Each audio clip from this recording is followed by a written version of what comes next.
Yemen के रेगिस्तान में मौजूद इस गड्ढे को शैतान का कैद खाना क्यों कहा जाता है और इसके अंदर आखिर क्या कुछ छुपा है। गूगल अर्थ में रिकॉर्ड हुए कुछ ऐसे मंजर जिन्हें शायद आज से पहले कभी नहीं देखा गया। इराक में अमेरिकन ड्रोन स्ट्राइक से लेकर गाजा में इजरायली बॉम्बिंग तक कुछ अनोखे मंजर तो कुछ ऐसे जिन्हें बयान करना मुश्किल है। आज हम गूगल अर्थ पर ऐसी ही 10 लोकेशंस के बारे में जानेंगे। ज़ेम टीवी की वीडियोस में एक बार फिर से खुशामदीद। नाजरीन, हमारी लिस्ट की सबसे पहली लोकेशन अल्जीरिया में वाक़ है। सहारा डेजर्ट में जहां दूर दूर तक सिर्फ टीलों का समंदर है, यहां रेत के ऊपर एक अनोखा गोल स्ट्रक्चर खड़ा है जिसकी हिस्ट्री आज तक किसी को मालूम नहीं पड़ी। कसार दरा नामी ये स्ट्रक्चर अल्जीरिया के तिमी मोम टाउन में वाक़ है, जहां पहुंचने के लिए जिद्दतों और मुश्किलात से भरपूर सफर करना पड़ता है।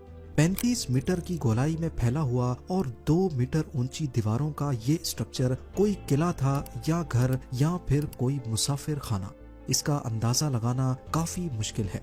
गौर किया जाए तो इसकी 2 दीवारें हैं। बाहर वाली पत्थर और मिट्टी से बनी है जबकि अंदर वाली सिर्फ मिट्टी की दीवार है।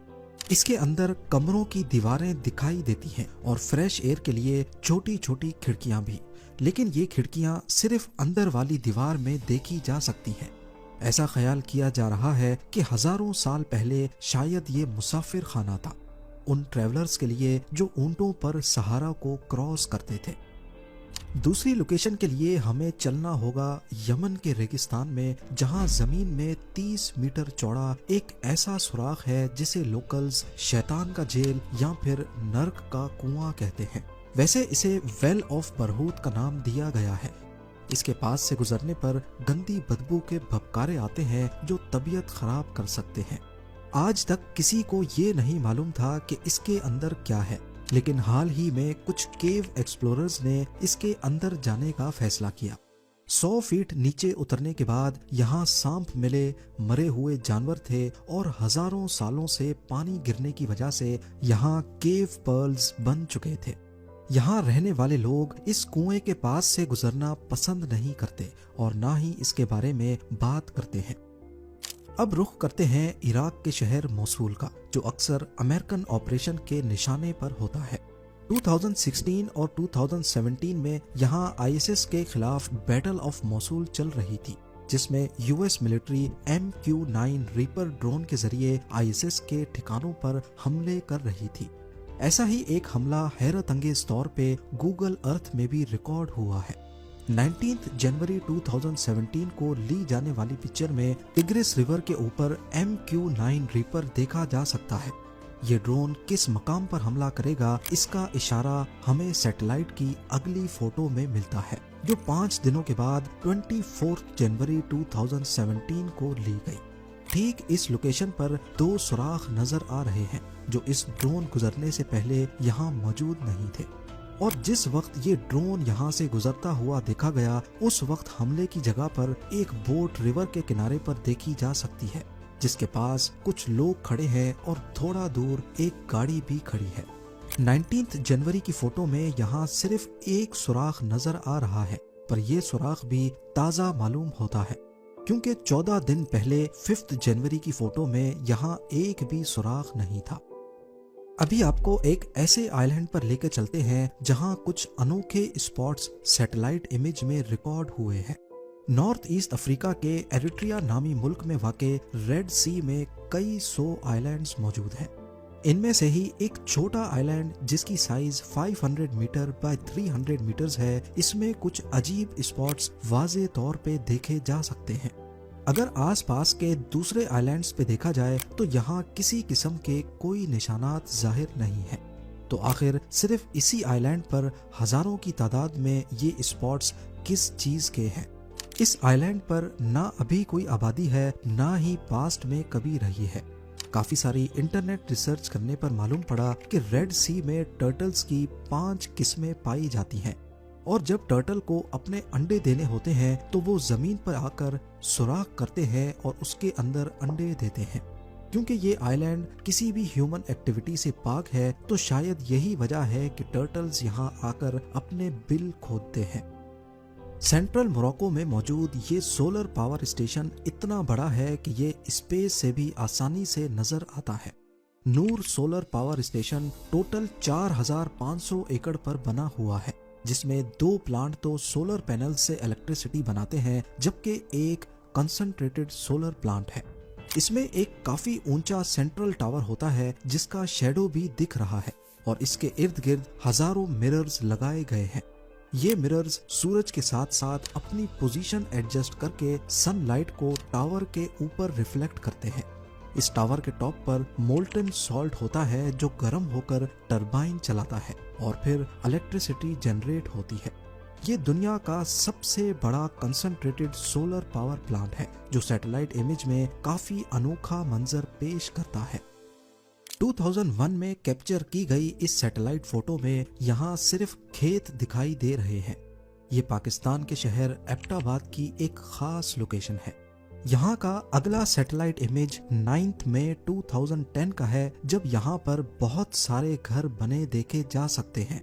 ये वो घर था जहाँ उसामा बिन लादेन ने पनाह ले रखी थी।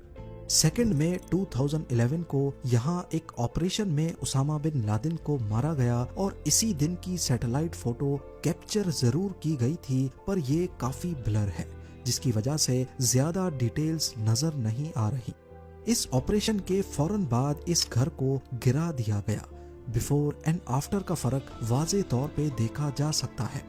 आज इस एरिया में काफी सारे नए घर बन चुके हैं, लेकिन ये पूरा कंपाउंड आज भी खाली पड़ा है। साउथ अफ्रीका की इस लोकेशन पर घने जंगलात के बीच से कॉन्गो रिवर गुजर रही है, लेकिन अगर हम 2017 की सैटेलाइट इमेज देखें तो यहाँ रिवर के किनारे पर कोई स्ट्रक्चर तैरता हुआ दिख रहा है। क्या है ये चीज जो सिर्फ 2017 में ही यहाँ मौजूद थी? ये पिक्चर इतनी ज्यादा क्लियर नहीं है कि इसको जूम किया जा सके। चैट जीपीटी से पूछने पर मालूम पड़ा कि ये गोल्ड माइनिंग का फ्लोटिंग डेक है। कॉन्गो में रिवर के किनारे पर इल्लीगल गोल्ड माइनिंग बहुत आम जाम है। यहाँ बहते हुए पानी में मिनरल्स के साथ साथ गोल्ड का पाउडर भी होता है। ये माइनिंग प्लांट पानी में मौजूद रेत को फिल्टर करके उसमें से गोल्ड निकालने के काम आता है। अथॉरिटीज की सख्ती की वजह से ये फ्लोटिंग डेक पोर्टेबल होते हैं। 1-2 महीने सोना निकालने के बाद ये लोग प्लांट को डिसअसेंबल करके कहीं और शिफ्ट कर देते हैं। हमारी अगली लोकेशन गाजा स्ट्रिप में है, जहां इजराइल की बम्बार्डमेंट्स का सबूत सैटेलाइट में भी रिकॉर्ड हुआ है। वैसे लोकेशंस तो बहुत हैं, लेकिन मैं सिर्फ आपको ये 3 दिखाना चाहूंगा। ये नॉर्थ गाजा में मौजूद आबादी की वो तस्वीर है जिसे 19 अक्टूबर 2023 को कैप्चर किया गया, लेकिन सिर्फ 1 महीने के बाद 24 नवंबर 2023 को इन लोकेशंस का हाल कुछ ऐसा हो चुका है। दूर दूर तक जहां भी देखा जाए घरों के घर और स्काई स्क्रैपर्स मलबे का ढेर बने हुए हैं। अगली लोकेशन लॉस एंजलिस की है। 11 जनवरी 2025 के इस सैटेलाइट इमेज में दिखने वाले ये बादल नहीं, बल्कि उस वाइल्ड फायर का धुआं है जिसने पूरे 25 दिनों तक जलने के बाद दम तोड़ा। यहाँ तबाही का क्या आलम है, इसकी सैटेलाइट इमेज अभी तक अपडेट नहीं हुई। जापान के नॉर्थ ईस्ट में वाक़े बेरिंग सी है, जहाँ पर रशियन टेरिटरी में एक रिमोट आइलैंड मौजूद है। ये आइलैंड करीबी इनलैंड सिटी से हजारों किलोमीटर दूर है, जहां पर इंसानों की कोई आबादी नहीं है। पर हैरानी की बात यह है कि इस आइलैंड के ईस्ट कॉर्नर पर 6 छोटे छोटे स्ट्रक्चर्स सैटेलाइट व्यू में रिकॉर्ड हुए हैं। इस पूरे आइलैंड पर इन 6 स्ट्रक्चर्स के अलावा और कुछ नहीं मिला। तो अब सवाल उठता है कि आखिर ये क्या चीज है और किसने बनाई? ये जो कुछ भी है स्क्वायर शेप में है और 3D व्यू में देखा जाए तो जमीन को खोद कर बनाया गया है। इस तरह की एक ही चीज जहन में आती है, बंकर्स।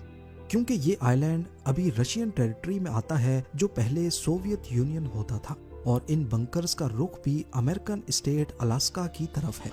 तो इस बात में कोई शक नहीं कि ये वर्ल्ड वॉर 2 के जमाने के बंकर्स हैं जो गल्फ ऑफ अलास्का से आने वाली अमेरिकन शिप्स पर नजर रखने के काम आते थे। बेरिंग सी का ये हिस्सा बेशुमार छोटे बड़े आइलैंड से भरा हुआ है। जहां वर्ल्ड वॉर 2 के जमाने के बंकर्स आज इतिहास की तल्ख यादों के राज अपने अंदर दबाए बैठे हैं। जेम टीवी यूट्यूब चैनल पर गूगल अर्थ सीरीज की ये वीडियो आपको कैसी लगी और आगे आप इस सीरीज पर वीडियो देखना चाहते हैं तो कमेंट सेक्शन में अपनी राय का इजहार जरूर करें। आप लोगों के प्यार भरे कमेंट्स का बेहद शुक्रिया। मिलते हैं अगली शानदार वीडियो में।